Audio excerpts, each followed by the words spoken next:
Assalamualaikum warahmatullahi wabarakatuh. Kita kembali tadi terputus. Ya, handphone saya hitting panas. Si HP jadul, jadi otomatis dia putuskan koneksi. Handphonenya mati. Kita masih sambung, masih topik yang sama. Ini review 3 hal tadi yang kita jauh. Yang pertama internal problem, terutama di daerah dengan transisinya pemerintahan, ya masuk pada pemerintahan baru, ya baik daerah maupun nasional, juga kabupaten kota, pergantian gubernur, bupati dan wali kota, ya. Jadi perubahan struktur di dalam pemerintahan, kita masih menunggu perubahan struktur di level kedua. Ya, kalau terlalu lama tentu akan mengganggu jalannya pemerintahan yang baik, yang solid. Ya. Jadi perlu pergerakan cepat, waktu berjalan terus, dan terutama di Aceh mengganggu jalannya perekonomian Aceh. Lalu dalam euforia kemenangan segera benahi struktur pemerintahannya dan tentu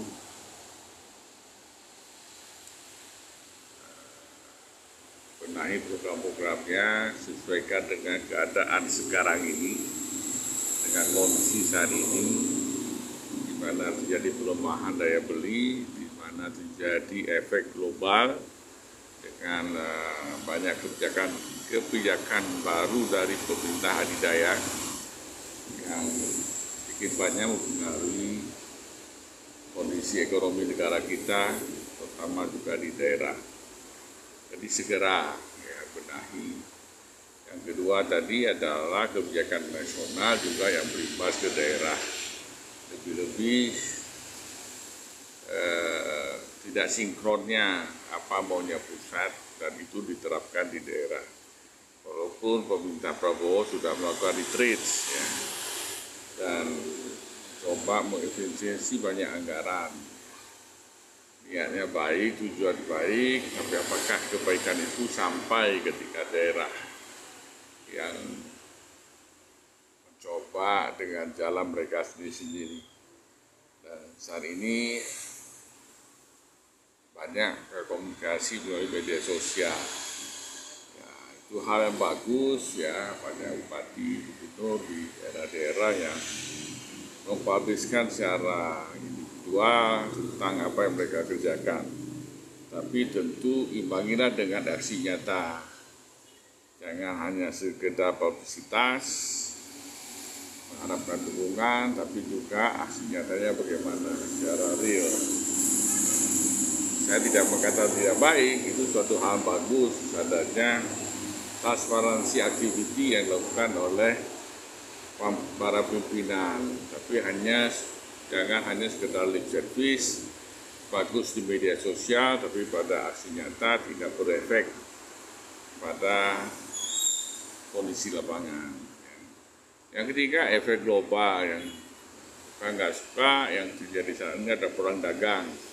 Amerika memicunya dengan menekan tarif yang luar biasa kepada negara, dan sikap dari beberapa negara ada memilih negosiasi, ada memilih lawan kembali seperti China, ya lawan kembali. Nah, kita masih pilih negosiasi, tapi efek itu sangat dirasakan oleh kita, menambah lemahnya daya beli, menambah pergerakan ekonomi kita yang melemah. Namun saya yakin dengan pimpinan baru ini mampu mencari jalan keluar yang terbaik. Ya. Kita juga masih banyak tergantung pada import dari Amerika. Yang paling simpel misalnya saya katakan tadi adalah kita kalau membuat bahan dari kedelai, ya, kalau nggak produk Amerika kayaknya nggak jadi tempenya. Ya. Jadi ini tantangan baru sebenarnya, apakah kita tidak mampu menghasilkan. Khusus Aceh memang ketergantungan dengan pihak lain juga cukup tinggi ya. Saya sering misalnya memberikan hikayat seperti timpan ya, timpan dari Aceh, daun dari Aceh, namun tepungnya tidak dari Aceh, gulanya dari Aceh, tidak dari Aceh, telur pun tidak dari Aceh. Ini bukan lagi timpan Aceh, tapi timpan nasional. Ya, ketergantungan pada pihak lain bukan tidak boleh, namanya keseimbangan. Tetapi kalau tingkat ketergantungan yang cukup tinggi, ini justru melemahkan diri kita sendiri. Ya, dari itu tidak baik. Ya, kenapa? Sumber daya kita cukup besar. Secara skala nasional begitu juga ini yang sedang dikerjakan oleh Prabowo ya, dengan program hilirisasinya. Ya, kita punya sumber daya, tapi yang menerima nilai tambahnya orang lain. Ya, jadi apapun cerita, kemanfaatannya yang banyak menerima adalah pihak lain. Padahal sumber daya Allah sudah berikan kepada kita cukup banyak, cuma kita tidak mau mengolah, menambah nilainya, menambah kemanfaatannya. Ini bukan suatu hal yang baik bagi pertumbuhan ekonomi kita. Jadi sudah saatnya kita berdiri pada kaki kita sendiri. Kita juga mampu dari sisi ilmu, sisi teknologi, saya yakin kita juga mampu. Banyak anak-anak kita yang hebat, yang justru di luar mampu menunjukkan kehebatan, kenapa kita tidak lakukan di dalam. Ya, lebih kurang biasa. Namanya juga sedang kita tumbuhkan ya. Nah, 3 persoalan ini kalau kita tidak hadapi ya, bukan hanya sekedar hadapi, tapi kalau kita tidak ambil action ya sudah barang tentu ini mempunyai dampak yang tidak baik ya. Bagi siapa? Bagi masyarakat kita.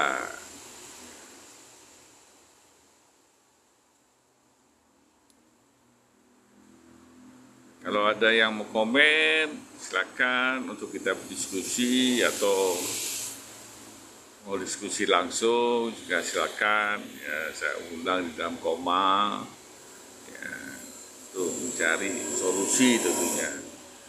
Kita tidak mengkritisi secara individual ya, karena kepemimpinan tidak dijalankan secara individual, secara kolektif, secara bersama-sama ya, kita membangun negeri ini.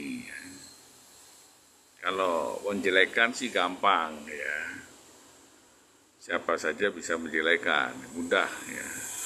Kita tunjuk orang lain kejelekannya itu mudah, tapi apa solusinya yang bisa kita ajukan? Oh, kalau nggak didengar bagaimana? Ya tidak apa-apa. Kalau juga kita mengajukan. Ya mungkin saja solusi yang kita tawarkan bukan hal yang terbaik. Ada yang lain lebih baik daripada tawar-tawar kita. Ya.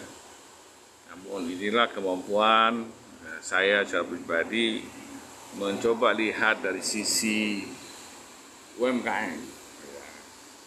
Karena konsentrasi saya dari awal adalah bagaimana mengembangkan ekonomi negara, daerah, masyarakat melalui UMKM. Gerakan UMKM, besarkan UMKM, hebatkan UMKM, pasti memajukan ekonomi. Dan itu selalu kita buktikan di setiap krisis. Ya, di setiap krisis yang terjadi di negara ini, yang terjadi di dunia ini, selalu terbantu dengan UMKM. Sepertinya harus kita pindah nih ya. Matahari sudah mengenai kita. Kita pindah dulu, kita bergeser supaya kita bisa lanjutkan obrolannya.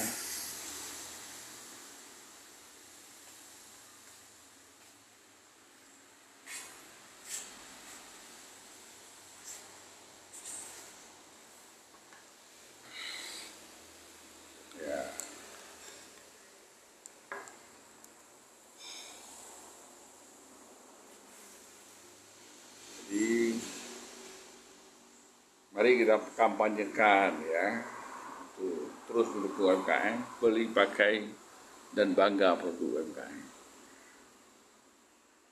Kita bantu UMKM, kita bantu kita sendiri, kita kembangkan ekonomi kita dengan baik.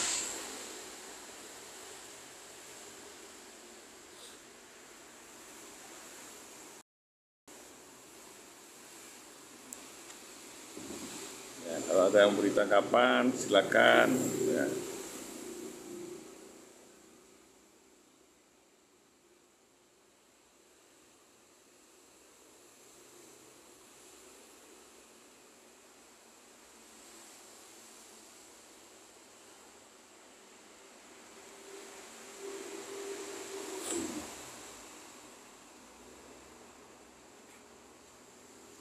Nah, bagaimana pemerintah atau pemerintah Aceh membooster UMKM supaya lebih berkembang, tidak hanya skala lokal, juga skala nasional maupun skala internasional.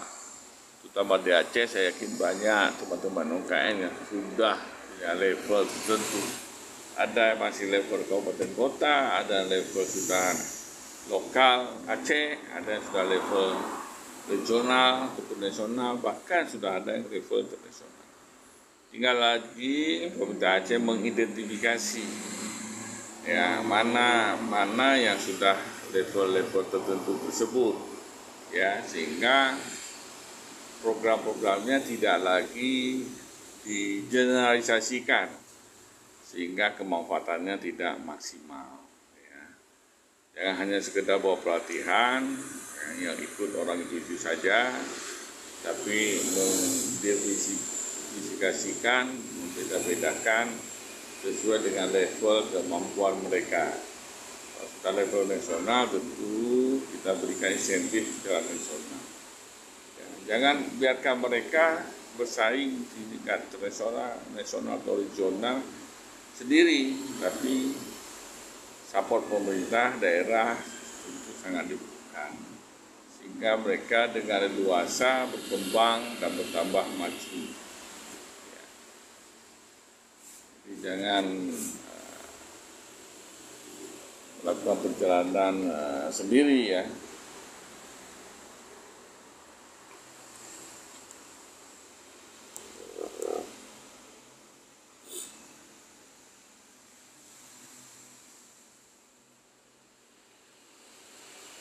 Kalau ada yang mau disampaikan, silakan ya.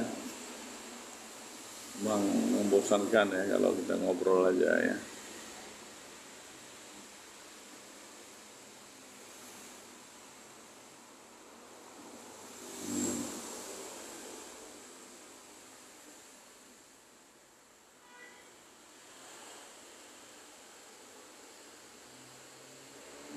Nah, untuk UMKM, apa yang harus dilakukan ya?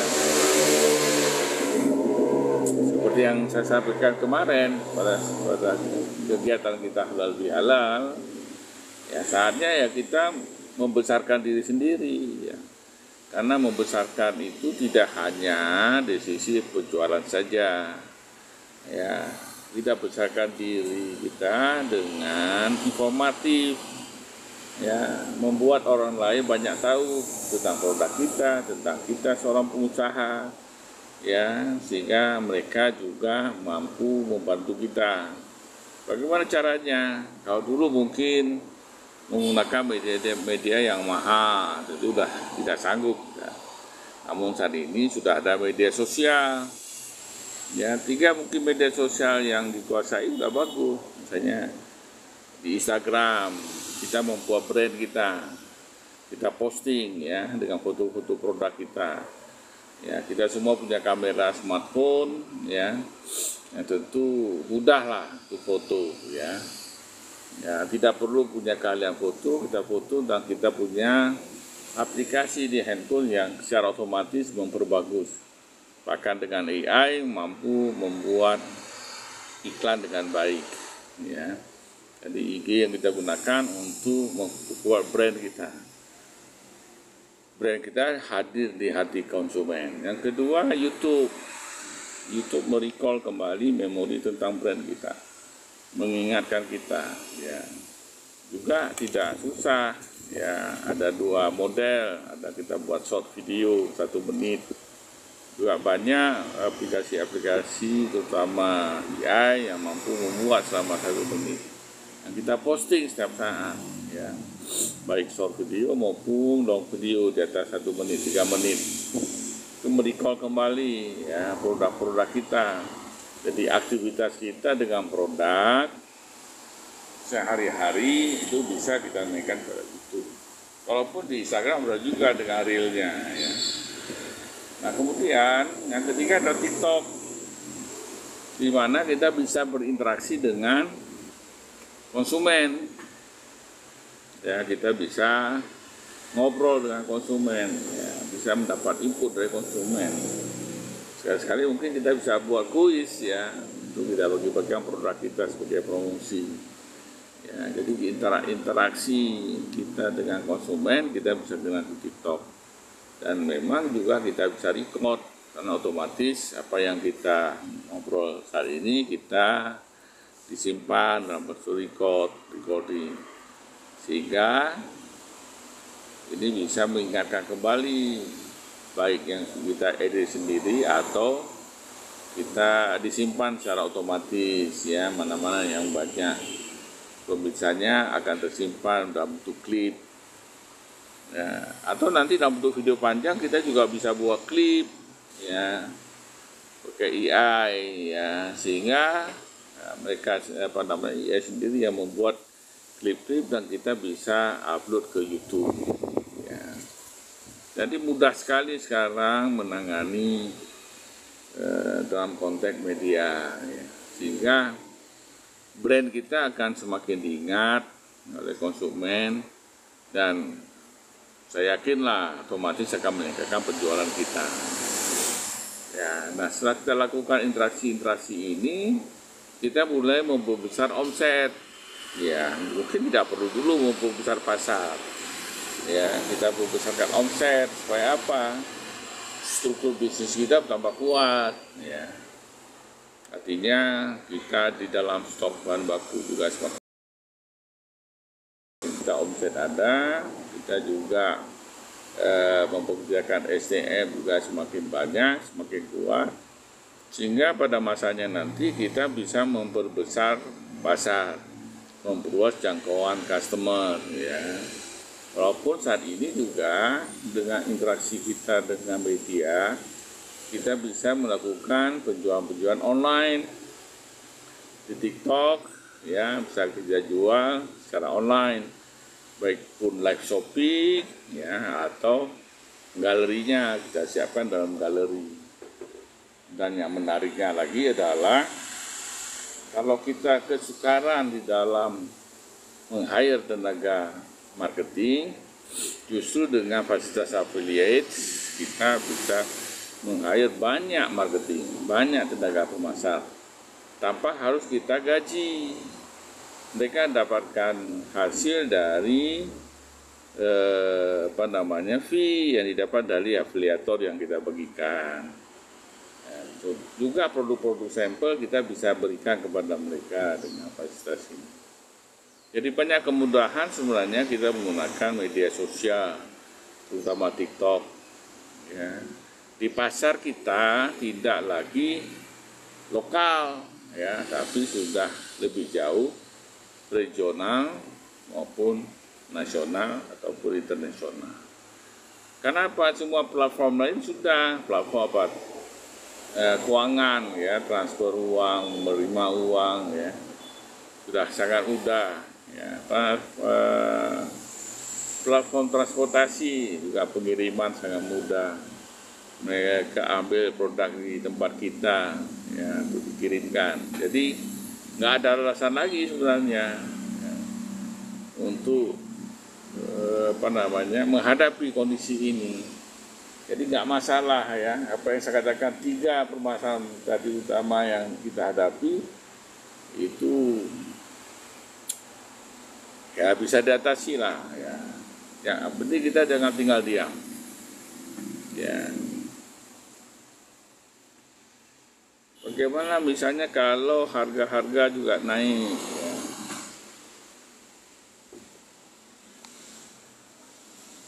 ya sama-sama mau maaf lahir batin, masih suasana lebaran ya. Oh nih kapan nih kita ngopi nih, ya si jumpa di online saja. Sekali-sekali kita ngopi lagi, ya udah lama gak ketemu. Pakar-pakar IT ini sembunyi di balik layar saja ya. Kita ngopi ya. Tim lama nih ya. Bagaimana kadang-kadang harga bahan baku mahal. Ini sering ditanyakan oleh UMKM ya. Misalnya ya, walaupun ya tahu jawab pemerintah sebenarnya ya. Harga minyak goreng naik, ya, gimana nih yang jual pisang goreng? Kan nggak mungkin dirubah jadi pisang rebus, ya. Ya tentu tidak seperti itu, ya. Banyak cara, yang penting adalah tingkatkan kreativitas kamu, ya. Ketika harga salah satu bahan prosesinya naik, juga pasti kita mesti menaikkan juga harga-harga jual. Nah, bagi customer tidak mudah menerima. Nah, kreativitas kita apa? Misalnya ya, produk yang kita hasilkan tidak lagi sama seperti produk yang sebelumnya, hanya sekedar pisang goreng, tapi sudah ada tambahan manfaat, yang kenaikan tambahan manfaatnya tidak terlalu tinggi, tetapi nilai yang terkandung dari tambahan manfaat itu bertambah. Ya, misalnya jadi pisang goreng keju, pisang goreng Nutella, pisang goreng dan lain-lain. Ya, toppingnya membuat nilai tambah tinggi.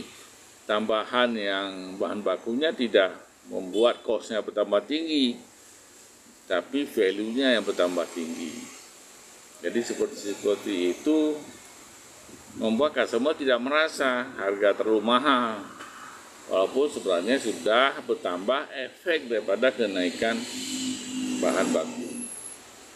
Atau kombinasi ya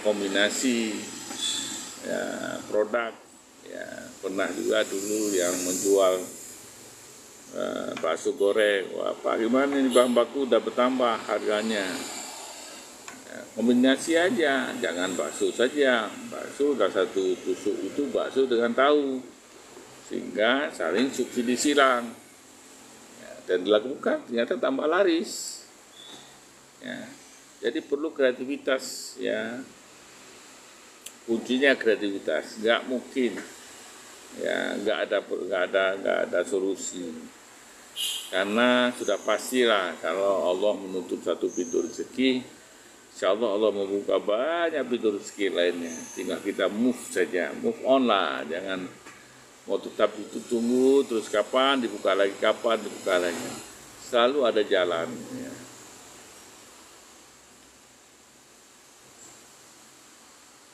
Baik, ada lagi yang mau didiskusikan, ya, mau ditanyakan, kita obrol tentang bisnis, ya, apa-apa yang bisa kita coba lihat, ya, kalau anak-anak sekarang bagaimana mendulang cuan,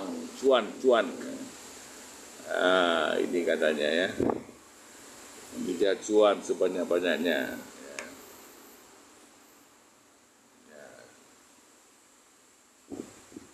Tidak ada, saya pikir itu saja sharing kita sore hari ini. Ya, mudah-mudahan ada manfaatnya ya. Saya tunggu beberapa saat lagi. Jagoannya pun sudah habis ya.